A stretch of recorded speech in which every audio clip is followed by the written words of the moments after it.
கடைசி set of காஞ்சிக்கு வந்துட்டோம். 109 காஞ்சி.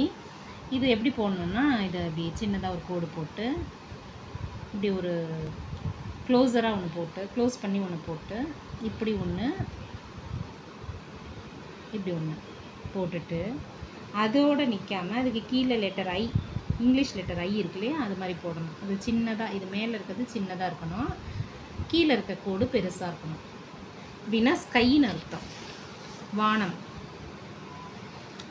எப்படி போடணுன்னா, ஒரு கோடு அதுக்குள்ளார அப்படி ஒரு ஒரு ஷேடு மாதிரி போட்டு இப்படி போட்டு அப்படி போடணும். இங்கிலீஷ் லெட்டர் ஐ மாதிரி போடுறதுல இது சின்னதாகவும் கீழே பெருசாகவும் இருக்கணும். 1 2 3 4 5 6 7 8 ஸ்டெப் காஞ்சி. இது வந்து வானத்தை குறிக்கிறது. வானம் அப்படின்னு அந்த கூ அப்படிங்கிறது. அடுத்தது சொரா. ஒரு சொல்லோட பின்பாதியில் வரும்போது ஜொரா அப்படின்னு யூஸ் பண்ணுவோம்.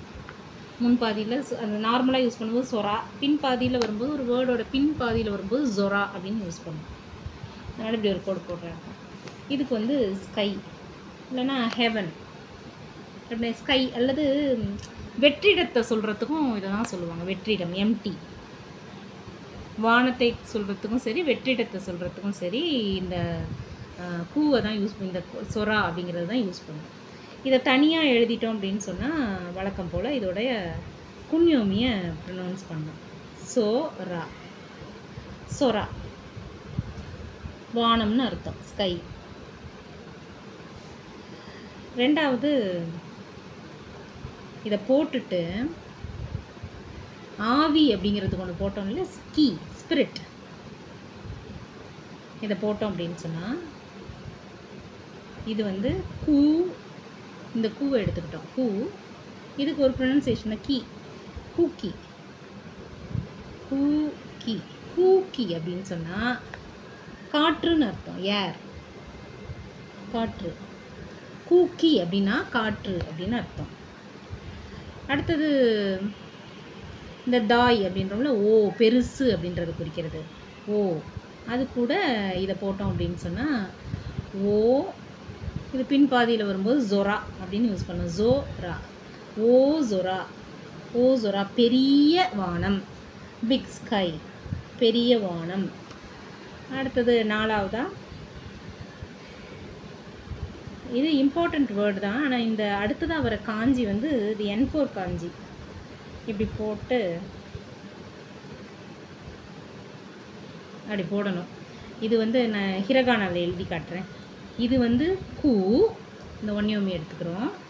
இதுக்கு வந்து கோ அப்படின்னு, கூ கோ, கூ கோ அப்படின்னு சொன்னால் ஏர்போர்ட்னு அர்த்தம். கூ கோ அப்படின்னா ஏர்போர்ட், விமான நிலையம், ஏர்போர்ட்.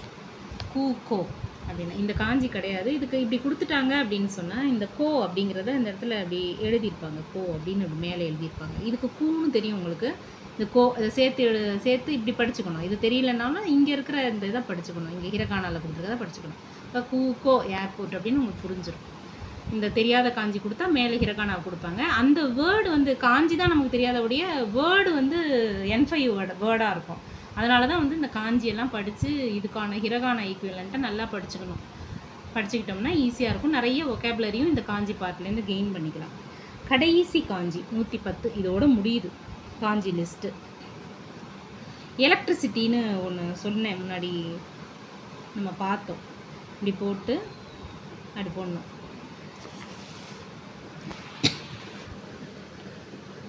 மழைக்கு இப்படி போடுவோம் இல்லையா, மழை, ஆமை, அதை இப்படி போடணும். போட்டுட்டு அதுக்கு கீழே அதே சைஸுக்கு ஒரு பாக்ஸு, ஒரே ஒரு கோடு தான் உள்ளார போட்டு, இந்த நேர்கோடு இருக்கு இல்லையா, இதுக்கு நேராக இந்த இடத்துல இப்படி போட்டு அப்படி வந்து இப்படி திருப்பி விடணும். அப்படி ஒரு வால் மாதிரி திருப்பி விடணும். இப்படி போட்டால் எலக்ட்ரிசிட்டின்னு அர்த்தம்.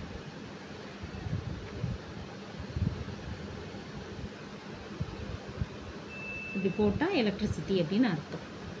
ஒருவேளை மலையில் மின்னல் எலக்ட்ரிசிட்டி கிடைக்கணும் அப்படி போட்டிருக்காங்களா என்னன்னு தெரியல.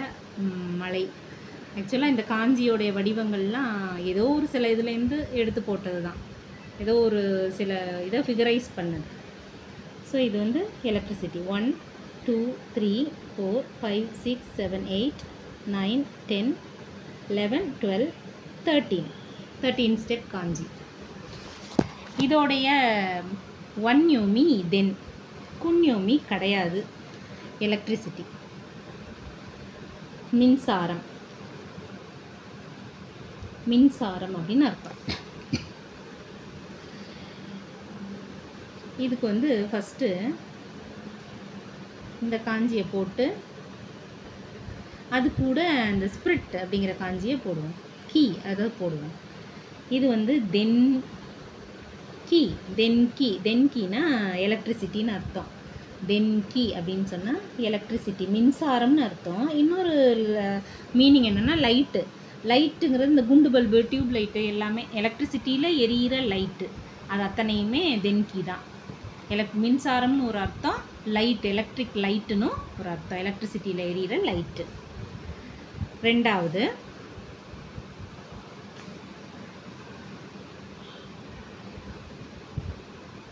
இந்த காஞ்சியை போட்டு கூட வண்டி, மின்சார வண்டி இல்லையா, தென் ஷா. தென் இது ஏற்கனவே படிச்சிருக்கோம், ஷா. தென் ஷா அப்படின்னு சொன்னால் மின்சார வண்டி, மின் வண்டி. அது ட்ரெயின், எலக்ட்ரிக் ட்ரெயின், தென் ஷா. நார்மலாக ட்ரெயினை தென் ஷான்னு தான் சொல்லுவாங்க, electric train then Shah.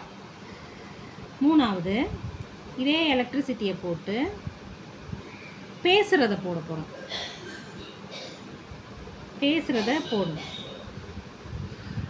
To speak இல்லையா, அது பேசுதல், எலக்ட்ரிசிட்டியில் பேசுகிறது. தென் இது வா, தென் வா. தென் வா அப்படின்னா டெலிஃபோன், தென் வா. அப்புறம் நாலாவது இந்த எலக்ட்ரிசிட்டி இதை போட்டுட்டு, இந்த காஞ்சியும் நமக்கு கிடையாது, N4 காஞ்சி தான். இதை நான் சொல்கிறேன். இது இப்படி போட்டால் தென், இது சி, தென் சி, இந்த வேர்டு உண்டு, தென் சி அப்படின்னு சொன்னால் பேட்ரின்னு அர்த்தம். பேட்ரி, தென் சினா பேட்ரி. அவ்வளோதான். இந்த தென் அப்படிங்கிற ஒரு வார்த்தை தான். இந்த எல்லா வேர்ட்ஸுமே நமக்கு உண்டு. தென் கி அப்படின்னா எலக்ட்ரிசிட்டி அல்லது லைட்டு, தென் ஷா அப்படின்னா ட்ரெயின், தென் வா எலக்ட்ரிசிட்டி வழியாக பேசுகிறதுனா டெலிஃபோன், தென் சி எலக்ட்ரிசிட்டி. இது வந்து இந்த தண்ணி, அந்த மாதிரி தேங்கி நிற்கிற தண்ணியை குறிக்கும், அது வந்து பேட்ரி. அவ்வளோதான். இதோட நம்மளோட N5 காஞ்சி முடிஞ்சிருச்சு. மொத்தம் 110 காஞ்சி. இந்த 110 காஞ்சியும் நல்லா தரவாக எழுதி பார்க்குறதோட சேர்த்து இதுக்கு மெயினாக என்ன பண்ணணும் அப்படின்னா, இதோட ஹிரகானா ஈக்குவலண்ட் தான் ரொம்ப ரொம்ப இம்பார்ட்டண்ட்டு. அதை நம்ம படித்து வச்சுக்கணும். இதில் வந்து இந்த தென்னுங்கிறத தென் அப்படின்லாம் கொடுத்துருப்பாங்க, கரெக்டாக எழுதணும். தென் கியா அப்படின்லாம் இது பண்ணக்கூடாது. தென்கி அப்படின்னா அதுக்கு வேறு மீனிங், தென்கினா இது வேறு மீனிங். அதனால் அதை எதையும் மாற்றிடக்கூடாது.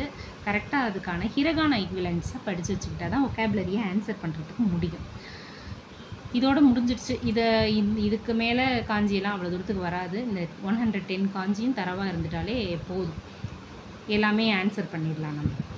ஸோ இதுதான் வந்து N5 செட் ஆஃப் காஞ்சிஸ்.